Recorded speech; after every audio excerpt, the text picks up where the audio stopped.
What defines success? You can be the greatest salesperson in the world, but if you don't have the greatest product, you'll never reach the potential. And I felt that I had the best product. I was convinced. No one could convince me otherwise. What happens when you get knocked down? Starting out was very challenging, but for me, the best thing that ever happened was getting laid off of my medical sales job. It really pushed me. What makes some people radiate? I literally had $800 left in my bank account at the time, and it was about the time where I was going to start updating my resume, and I thought, this is it. This is my shot. This is Radiate. Hi, everyone, and welcome to Radiate, the show where we interview some of the world's most successful people to find out how they work their way to the top. This week, how Tom Patterson went from being a laid-off medical device salesman to CEO of one of the hottest men's apparel companies, Tommy John. Tom founded the men's undershirt company after he lost his job, giving him the push he needed to pursue his entrepreneurial dream. Using his deft sales skills, Tom soon got his product on the store shelves at Neiman Marcus, and now his clothes for men are sold at upscale department stores, and he's got a team of 50 people working for him right here in New York City. You are going to learn a lot from Tom Patterson. Enjoy.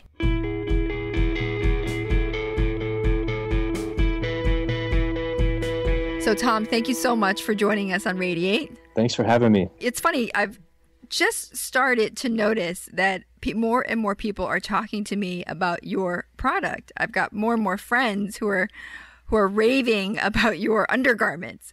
So tell me a little bit about kind of the idea, or how did you start Tommy John? The idea was originated from a problem that I just wasn't solved on the market. So my background was, I was a medical device salesman. I wore a suit and tie every day to work, and I always wore an undershirt. And as my shirting and suiting was becoming tailored, or I was starting to dart it, I still couldn't find an undershirt that solved my problems, which were coming untucked, shrinking, turning yellow, stretching out, and just turning into something I would clean the floors of my car with a couple months later. And there was a show called The Big Idea on MSNBC, and the premise of the show was entrepreneurs would come on and think, maybe there's a better way to make something. And I thought I would wake up every day thinking, gosh, what can I improve on? What are some problems that I have, whether it's a cell phone cover or a shoelace? And one morning I got out of my car going into a hospital in San Diego where I was living at the time. And I got out of the car and my dress shirt was tucked in, but my undershirt was already bunched up around my belly button. So I have to go to the bathroom, retuck it in. And I thought, why doesn't anyone solve this problem? Of all the innovations in technology and clothing and cars, it seems like the undershirt hasn't evolved since 1900. Right. So I started going to department stores and turning them inside out, and I found the common theme is they were designed to fit everyone, but customized to fit no one very well.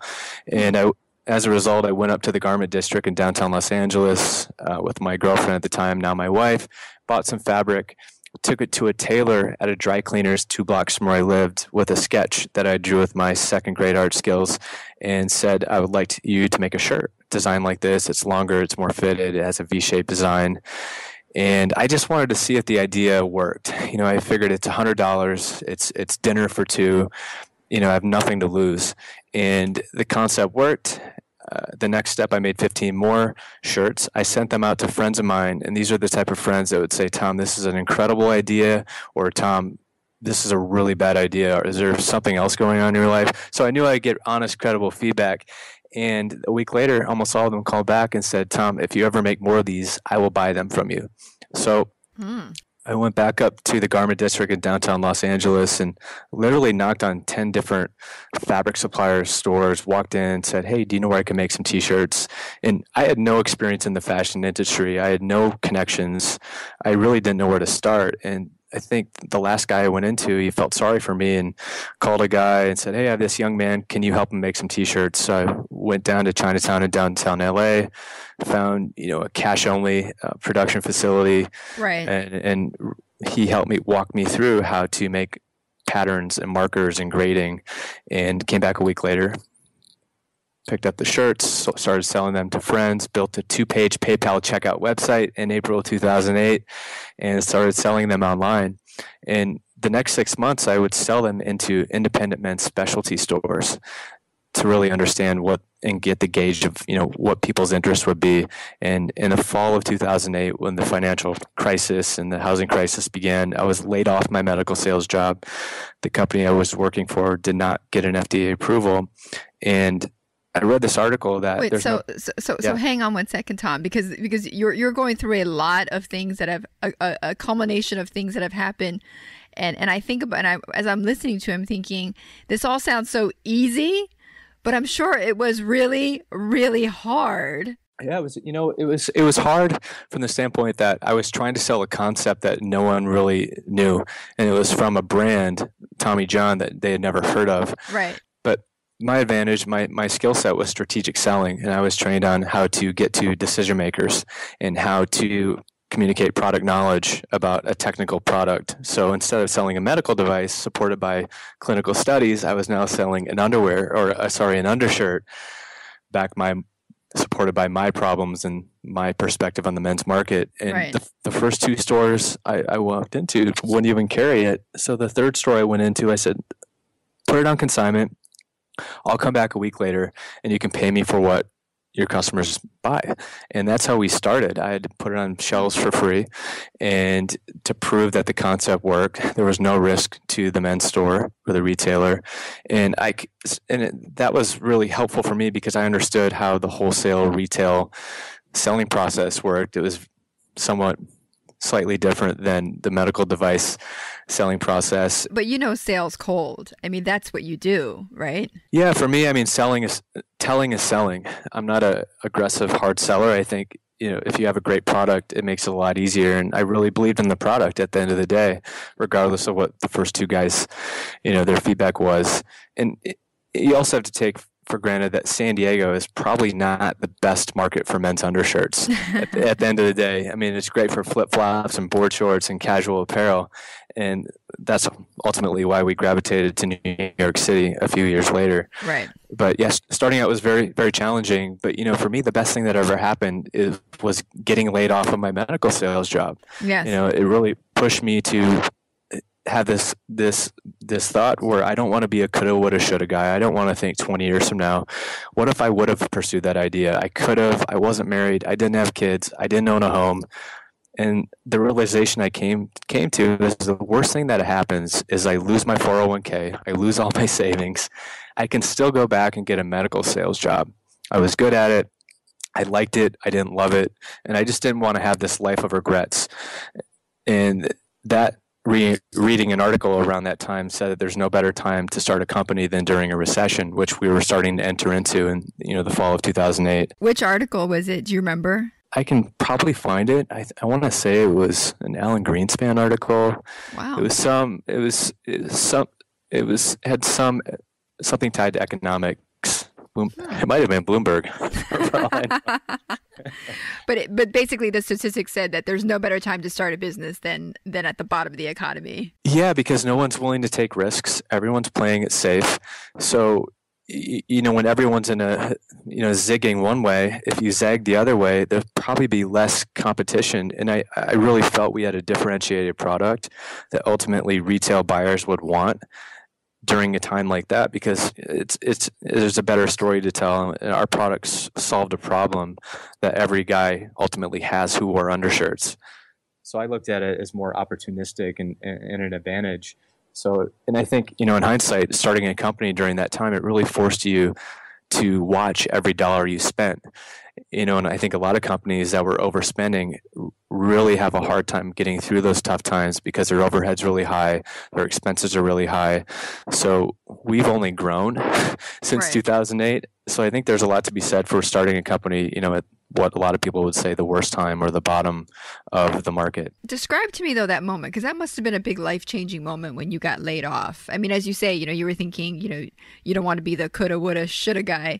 But, I mean, clearly it sounds like you were kind of preparing for this moment at some point, because you were doing this even before you got laid off. Yeah, I mean, I had lawn mowing businesses and snow blowing businesses and painting businesses when I was growing up, as a kid. Right. So You were always an entrepreneur. Yeah, I was always an entrepreneur, and I'd always worked. My mentality was I'll start my own business someday when some idea comes to me, whether I'm 28 when it did or 39 or 49. But in the meantime, I'll use my opportunities in the career that I have to learn as much as I can so I can apply that to my business when the time is right. And yeah, I had started it on the side on the weekends and when I had time off, gauging it and seeing, is this really an idea before I actually jump in. And I think sometimes a lot of people just need to be pushed, and I was certainly pushed. And I guess I just didn't want to play things safe anymore. I looked at a lot of people that I admired, whether it was entrepreneurs or what I thought were successful people, and they had all had a moment where something happened, and they had this realization, like, you know what, I don't want to have regrets. And not that I had regrets. It's just it's a great feeling when you've exhausted everything, so you don't regret it. And I just didn't want to be wondering, wishing, what if I could have.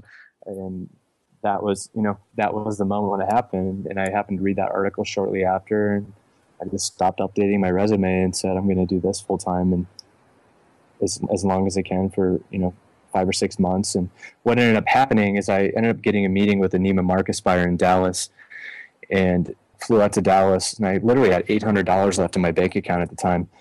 And it was about the time where I was going to start updating my resume, and I thought, this is it. This is my shot. That's a sign. That's a sign. And, we ended up getting launched into 15 Niemen Marcus stores in August of 2009. We had a record sell-through. As a result, we went into all stores a month later, and I took that success and I went to Nordstrom and said, let me prove to you that I can replicate this success in your stores. That's amazing. I mean, you had no background, zero background in retail, and you were able to convince Neiman Marcus to put your product in their stores. I mean, how exactly did you do that? I mean, was it, good looks and a cup of coffee or what? I only wish it was that easy. I remember the buyer was a woman, and I felt women didn't really understand the problems that men have with their undershirts. Not because they're not a customer, but historically, most guys don't go home and say, honey, I was at work today. I was in a meeting, my undershirt bunched up, and I had to turn around and retuck it in so no one saw, but they kind of did. Guys don't talk about these things. So as a result, women really don't know they exist. Right. So when I scheduled the meeting with her, I requested, I said, I want to send shirts to all the guys in the office and your husband. So by the time I meet with you in person, they're able to give you feedback, and I'll also send one to you so you can wear it. And I ended up going and meeting with her in Dallas and did my presentation. She said that was great. And in my presentation, I asked for a 5-store test of our product. And she said, actually, every day this week, there's been a different guy that's came into the office saying how amazing your shirts are. I don't know if you have personal relationships with these guys or if you've done something on the side. And I was like, no, I haven't done anything like that. But she said, they will not stop talking about it. So as a result, we're going to put you in 15 stores, but you have to guarantee to buy back all the inventory if you don't sell 60% of it by the end of December, which would have been about 5 months, 4.5 or 5 months. And for me, it was like, what do I have to lose at this point? This is everything I've done up until now is for this moment. And I thought, yes, of course I'll do it. So what I ended up doing, though, is I went to each of those 15 Neiman Marcus stores. So Monday through Thursday, I would be in Los Angeles, working on marketing materials, going to the factories, putting boxes together, literally folding the underwear, putting UPC stickers on the outside, bringing them to the warehouse. And then on Friday morning, I would fly out to a city. And Friday afternoon, all day Saturday, and Sunday morning, I would spend time in those stores, and I would do the morning rally where I would do a product knowledge seminar to the entire store with all the male and female employees, telling them who I was, what my company is, what the problems we solve are, and where I'll be in the store so I could talk to customers. I was able to understand how to position the product, how to sell it, what customers didn't know, what they did know, what they wanted to see different. And for me, it was just, I was a sponge. I wanted to learn as much as possible. So when we went into Nordstrom, I did the same thing. So I think my first year in retail, I went to over 100 stores myself in person. So I lived on planes, crashing on friends' couches, renting cars, and really just bootstrapped everything for the first year to kind of get it off the ground. So my approach was different. I didn't hire a salesperson. I didn't hire a sales team or merchandisers. I went there myself, but I think it was more credible because it wasn't only the brand, it was actually the founder. So Right. people had a personal connection. And on top of that, the product does everything that he says. It walks the talk, so to say. And It I remember sells one time, itself. it sells itself once you get it on their body. And that's the biggest challenge. And the biggest upside is men are really hard to change. But if you can get them to change and try something new and they end up liking it, you have a very loyal customer for a really long time. So that's what I love about the men's market the most. You were saying one time, what story were you going to tell? Oh, so I remember I went to Neiman Marcus in Nordstrom, and a guy came in and he tried on one of our undershirts and he said, "Wow, this is amazing. I'll take 32 of them."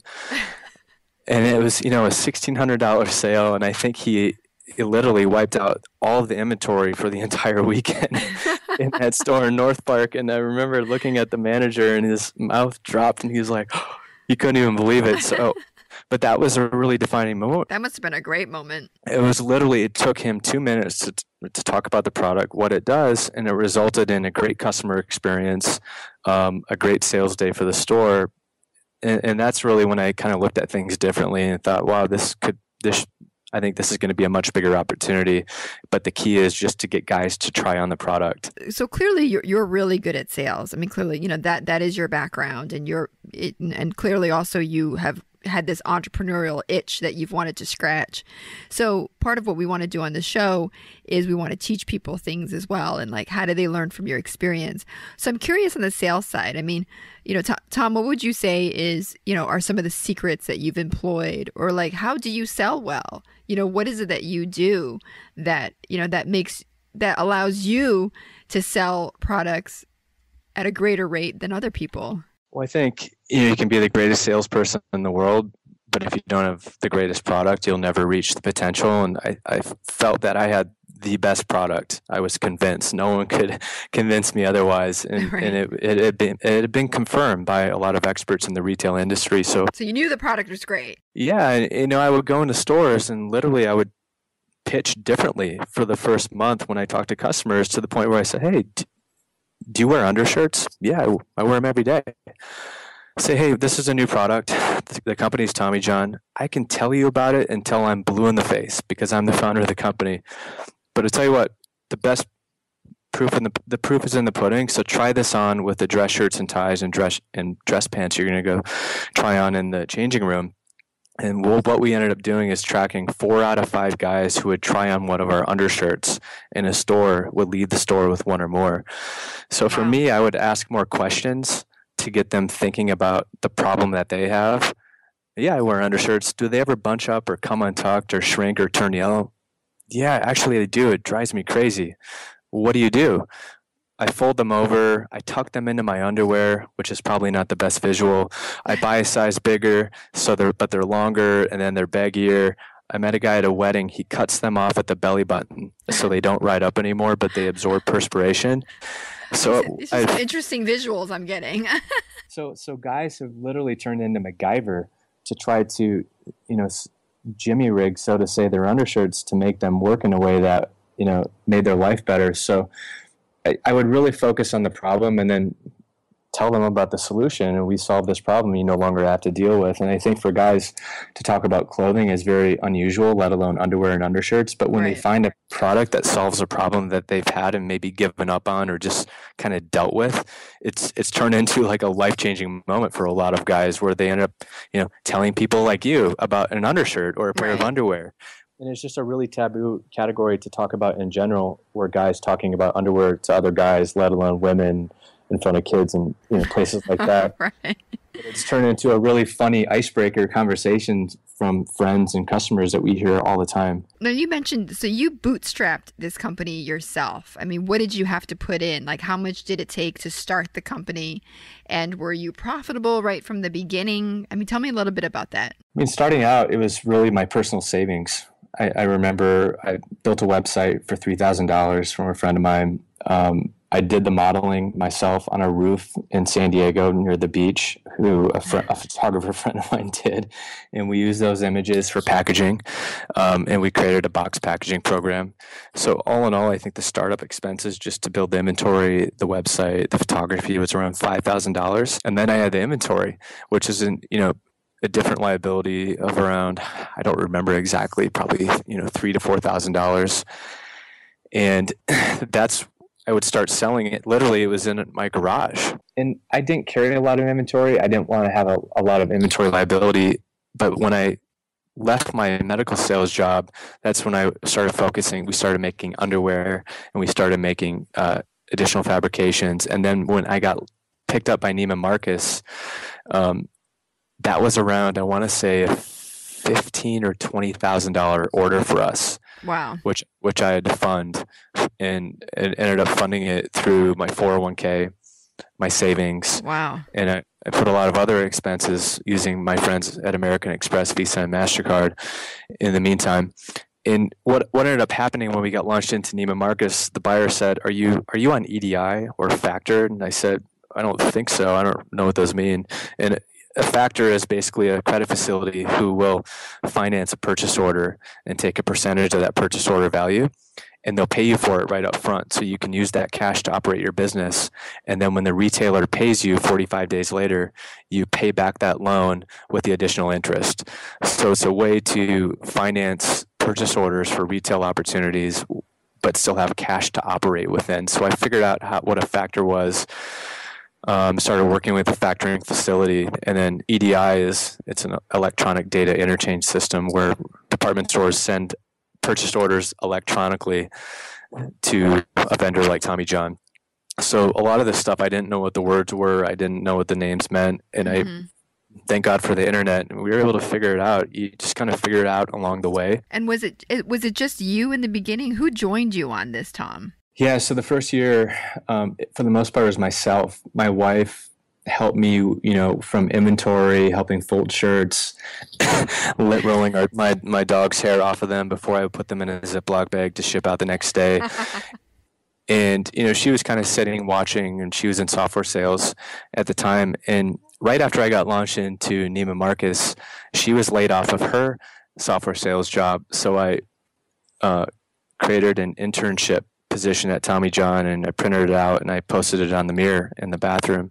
So when she got out of the shower, she applied into the internship program, and she ended up helping me because she thought, all right, this seems interesting. He's starting to get traction, and her strengths were really the operational inventory planning, financials, where my skill set was more product marketing, branding, sales.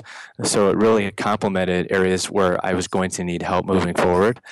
And she still works with me today, and it's been a really fun relationship. But she's been there since day one and been there during every change in the company as it's evolved. And that's unusual. I mean, sometimes it's very difficult for a husband and wife to work together, right? I mean, much less start a whole company together. Yeah, I mean, you hear it a lot.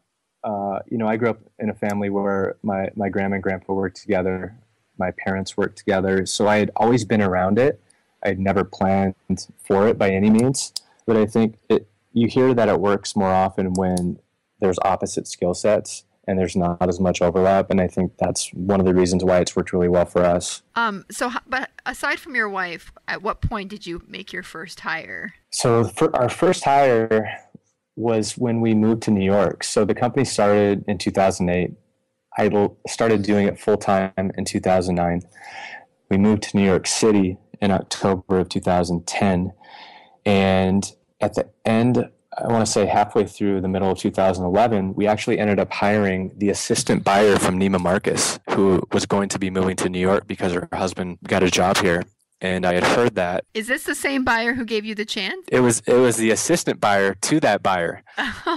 So I had heard she was coming here, and I loved her. I loved her, the way she thought. She obviously had a lot of familiarity with our business, which was an asset. So she started working with us, our first employee, I want to say in 2011, Yvette.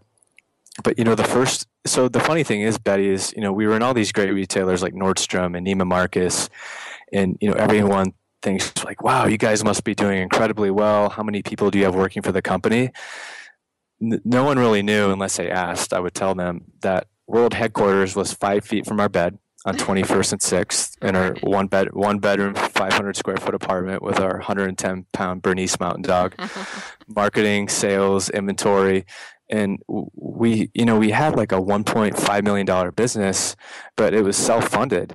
And the more revenue would grow, the more money we would put into building it, into inventory, into systems, into other things. So cash was always a challenge, and we ended up moving out of our apartment when we hired our first employee moved to an office on 20th and 5th, and she no longer works there. She ended up moving back to Washington, D.C., but that was our first employee. So, Tom, I want to talk a little bit about not just the growth of your company or, how you started it, but I mean, now you have, remind us again, so now you have how many employees? 50. Wow, 50. And how much have you disclosed, how much in revenue are you making now? We don't disclose revenue, but we have grown around 2.4x each of the last 2 years. And, we're forecasting 100% growth in 2016. Wow. And have you taken outside money, or has this all been organic? We raised a very small Series A round of $1.5 million in 2012. Okay. So it was fully bootstrapped up until then, and even based on our business size now, it's still a very small amount. And for me, it was, I want to maintain control of the company, and I think there's just a lot of companies that I admire in the market, whether it's Under Armour or Spanx or Nike. I think there's a lot to be said for founder-led companies that just kind of have this gut instinct about the market and the brand and the products that you don't see from a lot of companies as they continue to get more and more funding. And that was kind of my strategy. And you can argue, did you sacrifice growth? Did you sacrifice other things? And I think it ultimately depends on what your long-term vision is for your business. So how has your life changed? From growing from just yourself and your wife, doing this 100 feet from your bedroom to now you've got, an office in New York and you've got 50 employees. Like, tell me, how has your life changed exactly? That's a good question. There's definitely more people around. Right. You're not alone anymore. We're not alone anymore. Well, are you still doing the sales calls? Are you clearly you can't do everyone, but are you still the top salesperson at the company? I am. We're actually in the process of bringing in a director of sales. But, we're in Nordstrom and Dillard's and Bloomingdale's and, a handful of men's specialty stores across the country. But I think the way we've just found a different way to grow a business without a lot of resources. And we've figured out how to streamline certain parts of the business to make them more efficient without a lot of overhead. So I would say from that standpoint, we're very lean, but I would say we're probably one of the more efficient companies in our space that you'll find. And I think you can only run super lean for so long. But, for us, I think it's been a blessing in disguise because we really haven't developed a lot of bad habits. And we've always spent $1 like it's our last dollar. And we've always had to really be fiscally responsible with all the decisions we made. But now, of course, you're not doing everything. 4 or 5 years ago, if you called in Tommy John on their 1-800 number, it's more likely than not you would speak to me. Right. So there's obviously many layers removed from that. Did anybody ever call you Tommy John, by the way? Friends, anyone that's known me since I was in diapers still calls me Tommy. Friends call me Tommy John, but for the most part, it's Tom right. At this point. Right. So Tom, usually what we do is towards the end of the interview, we like to ask a few sort of advice questions, direct management questions, so that people can learn from your experience.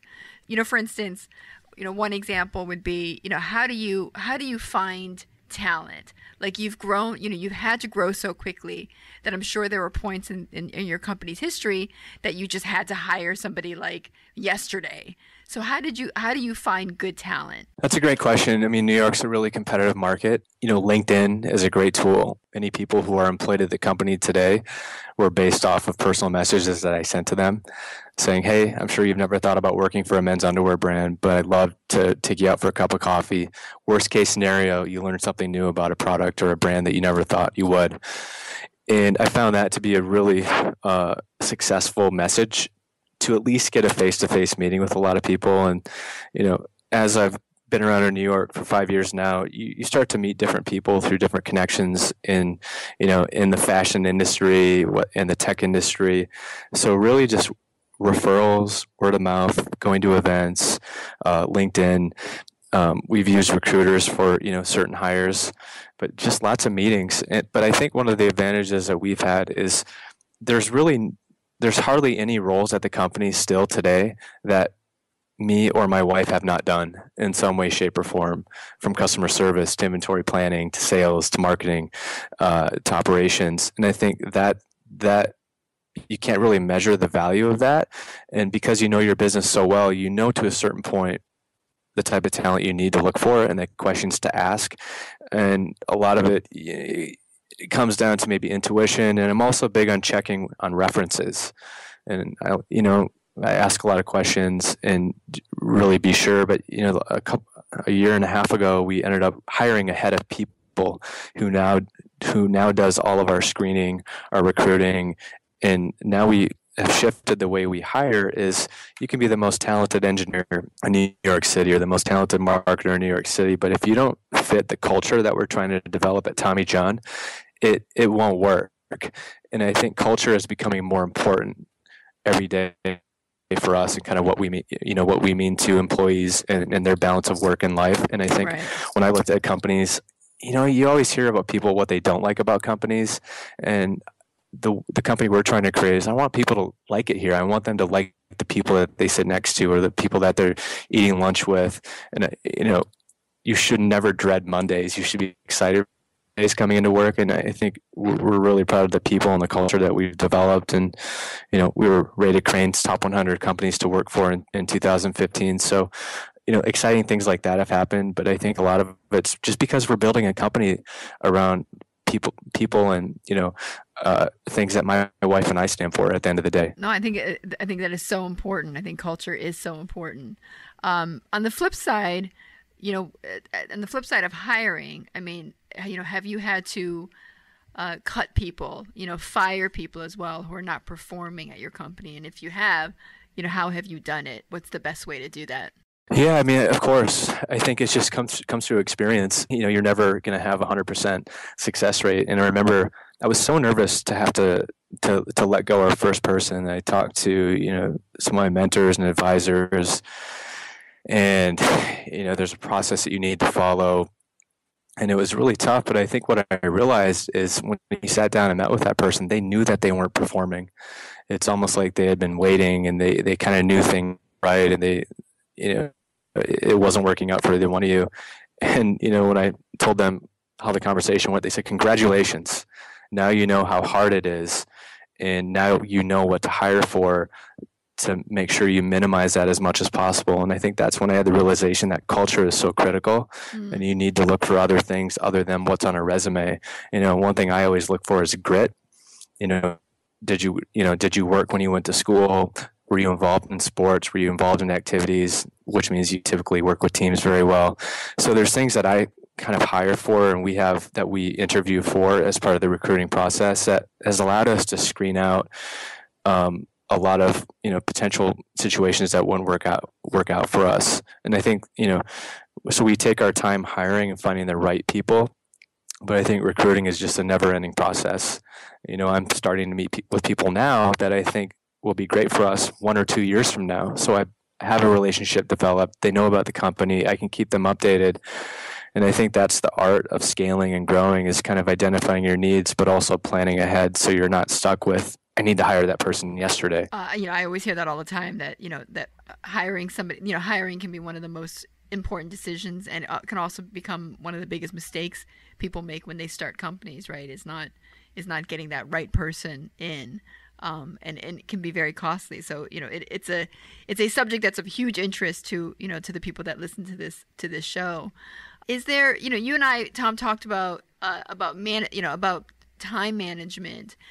Can you look back and think about a mistake that you've made early on, or a mistake that you made recently that you've corrected and learned a lot from, and learned from that mistake, and have applied some new technique to it? Yeah, I mean, I don't know if it's a certain mistake. I think one of the challenges a lot of founders have when they start businesses is identifying when they need to delegate things. And I think, it starts with delegating inventory planning, and then delegating e-commerce, and delegating marketing, and delegating customer service. And you think it's going to free up all this time for you, but other things just end up absorbing all that time that you didn't have time to focus on. And, I would say in the last couple of years, I've really got into time hacking, so to say, and how do you hack efficiencies so you can get back or get the most out of the time that you have. And, we talked about this with the article that you wrote, and Yep. It looked at things that are just sucking up my time, and how do I delegate them? If I don't have someone to delegate them to, who do I need here? Because at the end of the day, you owe it to the employees at your company to be focusing on the things that are going to continue to allow you to have success. And if you're bogged down in the details, to me, it means there's something wrong. So I would say one of the things I think that freed up a ton of time was hiring an assistant. A year and a half ago, I was running my calendar. I was constantly late for meetings, and it would just create a domino effect that would compound throughout the day, where I'd have to reschedule or cancel a couple meetings. And now having an assistant who can kind of focus on the calendar, follow up, making sure people are coming at the time that they're committing to, pulling me out of meetings so I can prepare for my next meeting, that's allowed me to be more efficient. And I've heard that from a lot of people, because I said, here's my struggle. And they said, you need an assistant. Why haven't you hired one yet? I'm like, I don't know.